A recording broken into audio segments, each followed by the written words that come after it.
Now, let's open with a quote from St. Augustine of Hippo. He wrote, "God has promised forgiveness to your repentance, but he has not promised tomorrow to your procrastination." We are called in today's scripture reading to wake up, to get busy right here and right now. It's later than we think. That's always a good motivator to get going, but to do what? Let's take a look. Paul is writing to a seriously divided people. Under the Emperor Claudius, all of the Jews had been expelled from Rome, blamed for everything that was going wrong on any level. Now, the Emperor Nero reversed this policy, and the Jews were allowed to return, including Christian Jews. Now, the Gentile Christians, who'd never been ejected, were lording it over their Jewish Christian counterparts, who now had tarnished reputations and had lost businesses and had lost homes. And in doing so, they were also reflecting a growing anti-Semitic bias that was rising up among the Roman aristocracy and was now infecting the Christians of Rome with an awful poisonous disease of the mind. There was a lot of unrest going on. There'd been an anti-Jewish pogrom in Alexandria about a decade or so earlier, and in more recent times there were tax riots that had turned deadly in nearby Puteoli. Paul tells a vulnerable Jewish population, now keep your heads down. Follow the governing authorities. Draw no negative attention to yourself so that you will be able to live. It's a powerful admonition. And he tells the Gentile Christians to follow Christian law. We all have a job to do, he said. And it's not ridiculing Jewish Christians.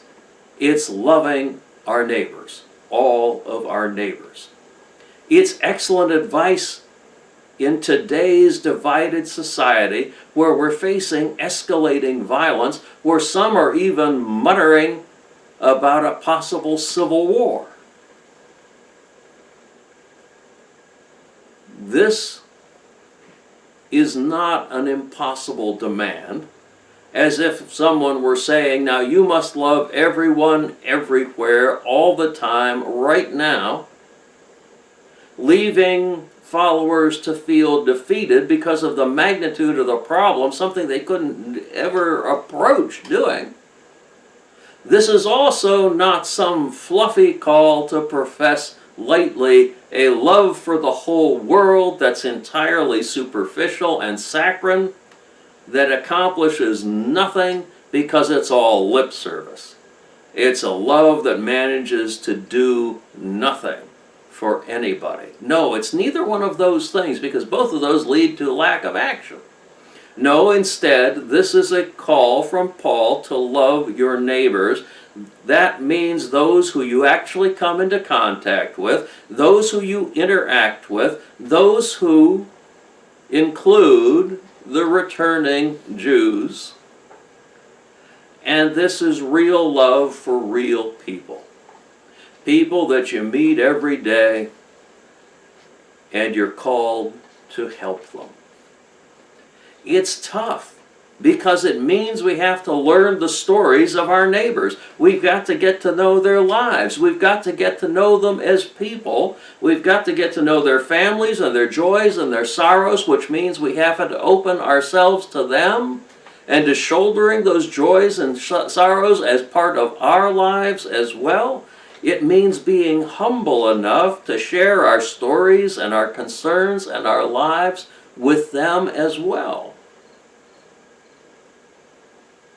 And it's equally tough because it means loving ourselves.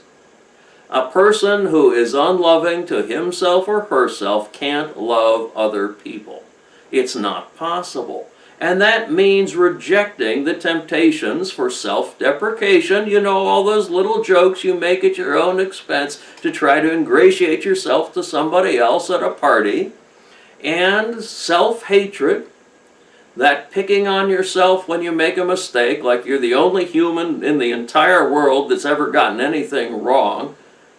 Thank goodness the story of the disciples is in the Bible, people who were with Jesus every day, and it's stories that are very honest about how often they messed up.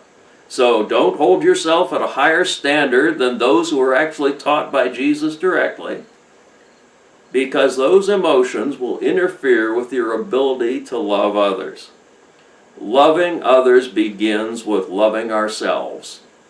And it's a way in which we acknowledge and enjoy God's handiwork, because God made every living creature, including us. It's also a way to be humble, because we remember that God loves us, and who are we to say that God got it wrong?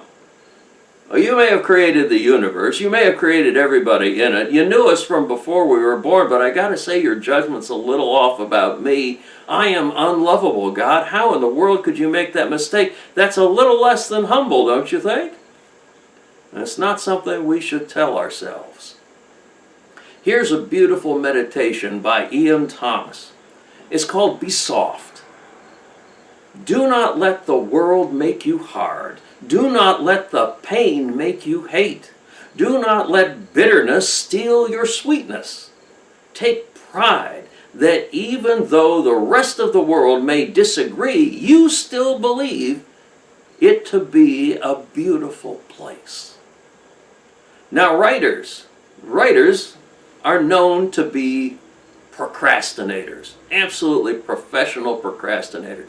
I wrote for 20 years. Trust me, I know what I'm talking about here. I continue to write, and I procrastinate just like every other writer. In fact, Mark Twain wrote something, and another author wrote it as well, so you can take that as confirmation. And he said, never put off till tomorrow what can be done the day after tomorrow just as well. Procrastination. And aren't we all procrastinators from time to time? There's something we really ought to be doing and we just keep putting it off because it's something we really would rather not have to do.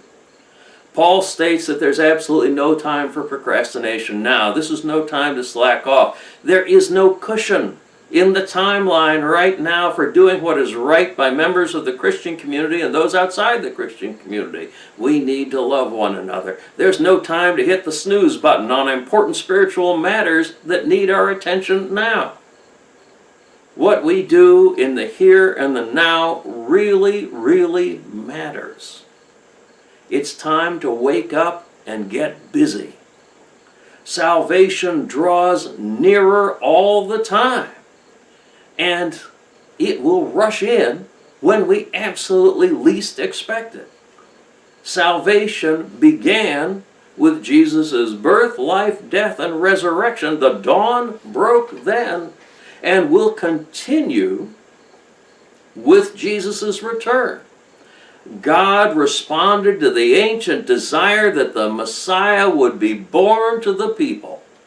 And God renews that hope through the life and example of Jesus Christ and his resurrection, that there will be a long anticipated return of Jesus one day, as we hope for, and there will be a reign of peace and justice and mercy and love.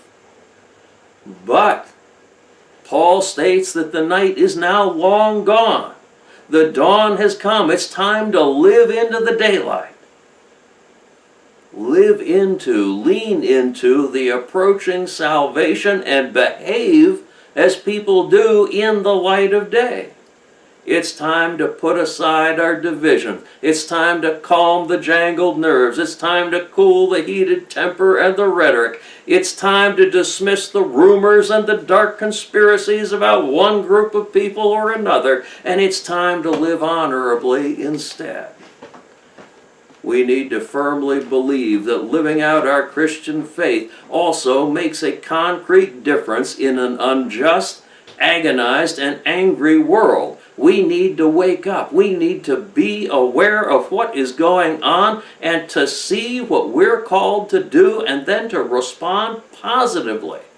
It's time to put away the shenanigans of the night, to resist the evil behavior that included revelry and drunkenness. Now that is Paul speaking directly to the Gentiles, especially the Gentile Christians, who were lording it over the Jewish Christians because Gentiles were always accused of being involved in revelry and drunkenness. So Paul pointedly includes that. And then he says it's time to put away adultery and murder and stealing and coveting. There should be no quarreling or jealousy.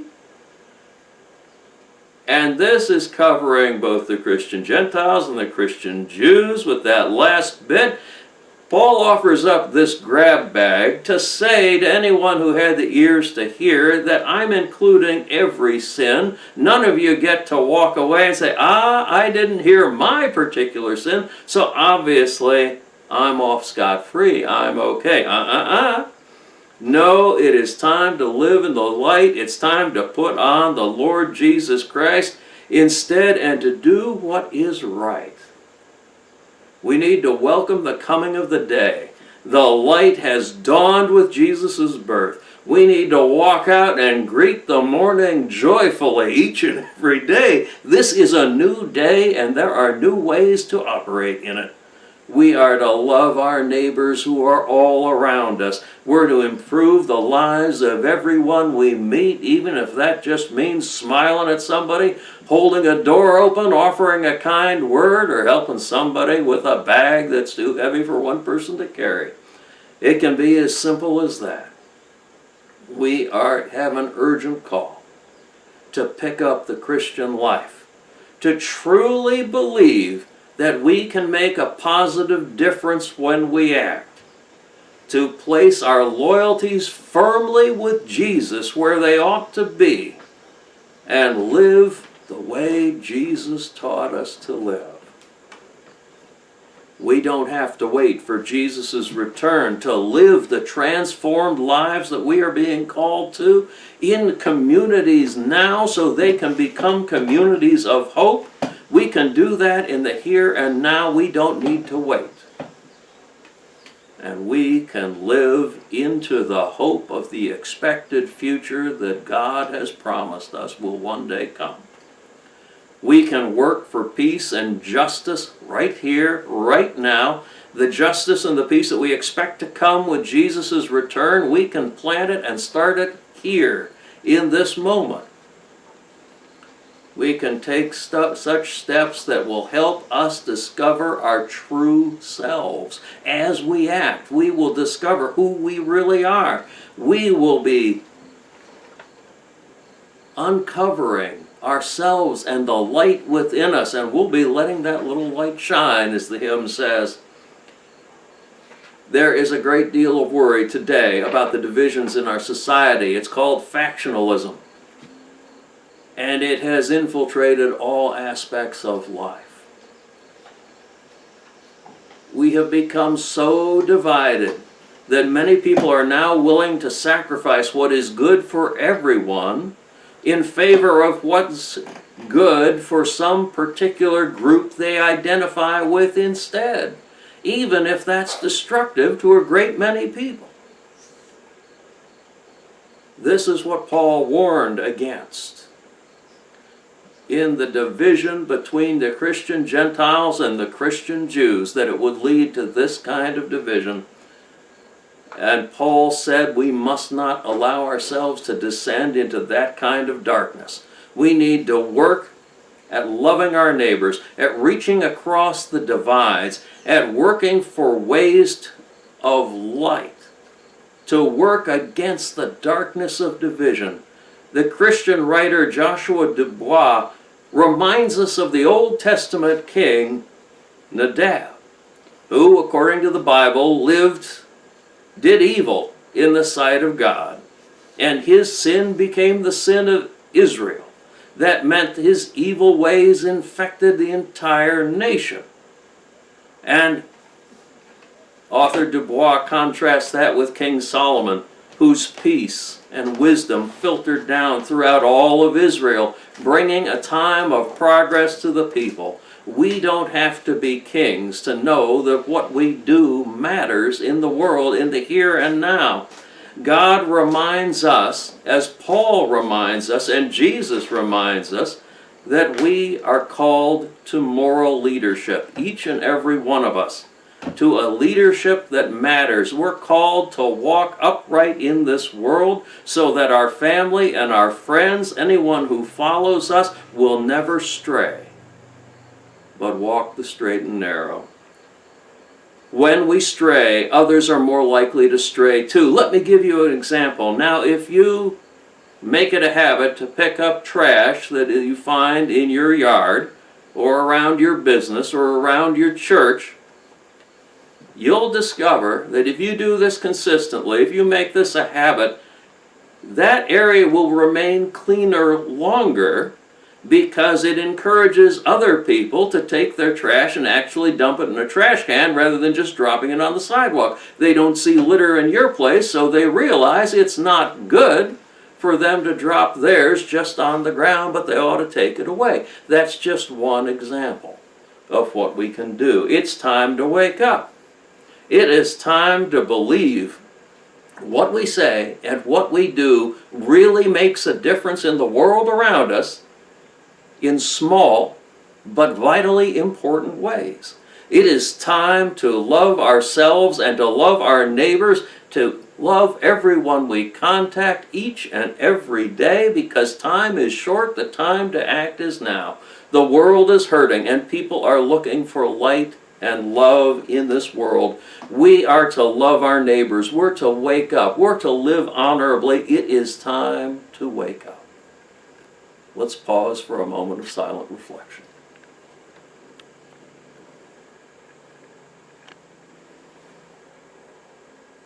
Amen.